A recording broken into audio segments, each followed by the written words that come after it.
Okay Ramesh గారు మళ్ళీ మీకు అవకాశం ఇస్తాను. ఒక్కసారి మనం బీఆర్ఎస్ వెర్షన్ కూడా వినే ప్రయత్నం చేద్దాం. ఉపేందర్ గారు, నా ఆడియో క్లియర్ గా ఉందా మీకు? సార్ యా, ఉపేందర్ గారు, నెక్స్ట్ ఏం జరగబోతుంది అనేటటువంటి ఒక ఉత్కంఠ ఇప్పటిదాకా, అంటే ఎన్నికల వరకు అయితే అప్పటి విపక్షాలు అలాగే ఇప్పుడు అధికార పార్టీతో సహా అందరూ కూడా బీఆర్ఎస్ ప్రభుత్వం మీద కాళేశ్వరం విషయంలో దుమ్మెత్తిపోసినటువంటి పరిస్థితి. తీవ్ర స్థాయిలో అవినీతి జరిగిందని అంటున్నారు. అవినీతిని నిగ్గు తేల్చడానికి కమిషన్ వేశామని ప్రభుత్వం కూడా స్పష్టం చేసింది. నెక్స్ట్ ఏం జరగబోతుంది అనేటటువంటి ఒక ఉత్కంఠ ఏంటి? ఈ కమిషన్ ద్వారా, ఈ కమిషన్ రిపోర్ట్ ద్వారా మీకు న్యాయం జరుగుతుందని అనుకుంటున్నారా? నిజాలు నిజంగా నిగ్గు తేలుతాయి అనుకుంటున్నారా? ఇప్పుడు న్యాయం జరుగుతుందా అని అంటే మేము కోర్టుకు పోలే, మాకు న్యాయం జరుగుతుందా అన్యాయం జరుగుతుందా అని చెప్పనీకి. కమిషన్ రిపోర్ట్ లో నేను ఏమంటున్నా, కమిషన్ రిపోర్ట్ ఏముందంటే ఆ కమిషన్ ఏంది? కాళేశ్వరం నువ్వు చెప్పే ఘోష్ కమిషన్, అది కాంగ్రెస్ కమిషన్. దాంట్లో మేము న్యాయం దొరుకుతుందని మేము ఎట్లా అనుకుంటాం? దాంట్లో మమ్మల్ని కావాలనే ఈ కమిషన్ల పేరుతోటో లేకపోతే కేసుల పేరుతోటో ఇవాళ ఈ రకంగా కాదు కదండి. కాళేశ్వరం ప్రాజెక్ట్ అనేది ఏదో మనం పెద్ద ఒక నాగార్జున సాగర్ లాగానో లేకపోతే ప్రకాశం బ్యారేజ్ లాగానో కట్టింది కాదు కదా. అది లిఫ్ట్ ఇరిగేషన్ ప్రాజెక్ట్. ఒక దాని నుంచి ఒకటి నీళ్లు ఎత్తిపోసుకొని కావాల్సిన మళ్ళీ మనం కొన్ని చెరువుల్ని ఇట్లాంటివన్నీ కూడా నింపుకుంటూ అక్కడి నుంచి మనం కాలువల ద్వారా, టన్నెల్స్ ద్వారా బాహుబలి మోటార్స్ పెట్టి నీళ్లు ఎత్తిపోసుకున్న సబ్జెక్ట్ అది కదా.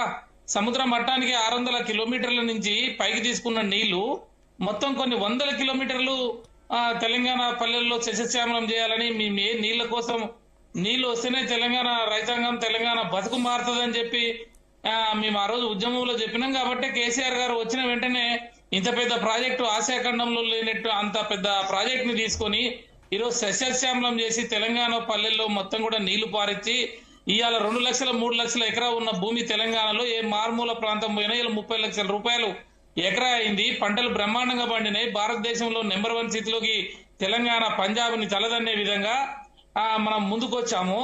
ఈ రకంగా రైతాంగం యొక్క బతుకులన్నీ కూడా బాగుపడే విధంగా చేసినటువంటి కేసీఆర్ ని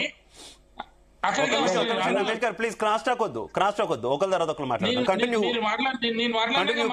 రమేష్ అన్న, నేను ఏమంటున్నా అంటే ఒక బాధ్యత గల పార్టీగా, ఒక బాధ్యత గల నాయకుడిగా, ఒక ఉద్యమకారుడిగా తెలంగాణ తెచ్చిన తర్వాత ఈ తెలంగాణని బంగారు గడ్డగా చేయాలి, రోల్ మోడల్ గా చేయాలని చెప్పి కేసీఆర్ గారు అంత తక్కువ కాలంలో ఇంత పెద్ద ప్రాజెక్ట్ ని తీసుకొచ్చేసి ప్రతి పల్లెలో కూడా ఇవాళ నీళ్లు పారే విధంగా చేసినాడండి.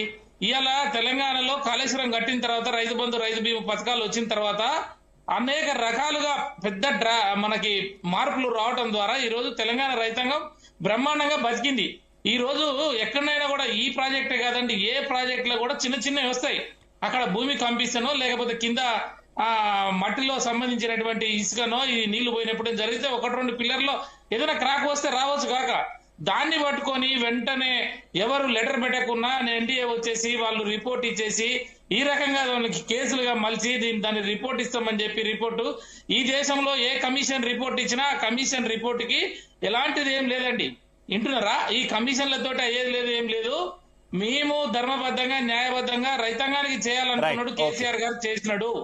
అందులోనే కానీ అందులో అసలు కట్టిందే 80,000 కోట్ల రూపాయలు మేము ఖర్చు పెడితే 1,00,000 కోట్ల రూపాయల ప్రాజెక్టు, 1,00,000 కోట్ల కుంభకోణం అని చెప్పి ఇప్పుడున్న ముఖ్యమంత్రి గాని, రేపు ఈ దేశానికి కాబోయే ప్రధానమంత్రి అని చెప్తున్న రాహుల్ గాంధీ గారు గాని 80,000 కోట్ల రూపాయల ఖర్చు పెట్టిన ప్రాజెక్టులు 1,00,000 కోట్ల కుంభకోణం అని చెప్తే ఇది ఏ రకంగా ముందుకు పోతుంది? అంటే వీళ్ళ యొక్క వాదనలు, వీళ్ళ యొక్క ప్రజల్ని తప్పుదో పట్టించే విధానము కమిషన్ పేరుతో ఫస్ట్ రాగానే ఏం చెప్పారంటే విద్యుత్ కొనుగోలులో అవకతవకలు జరిగినాయి ఇంట్లో అని చెప్పేసి చెప్పుకొచ్చారు. ఆ తర్వాత మళ్ళీ ఇంకోటి కొత్తది వేరేది ఒకటి తీసుకొచ్చారు, ఈ ఫార్ములా తీసుకొచ్చారు. లేకపోతే ఇప్పుడు కాళేశ్వరం కమిషన్ తీసుకొచ్చారు.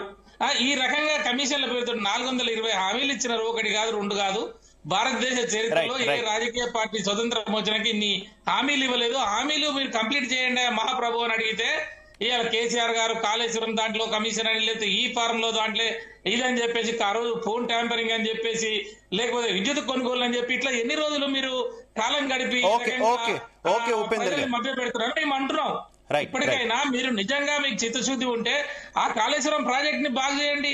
ఆ కాళేశ్వరం మేడిగడ్డ దగ్గర 2 పిల్లర్లు అది బాగు చేసుకోవచ్చు అని చెప్పేసి ఆ ఎన్డీఏ చెప్పింది కదా, దాన్ని బాగు చేస్తే ఈ రోజు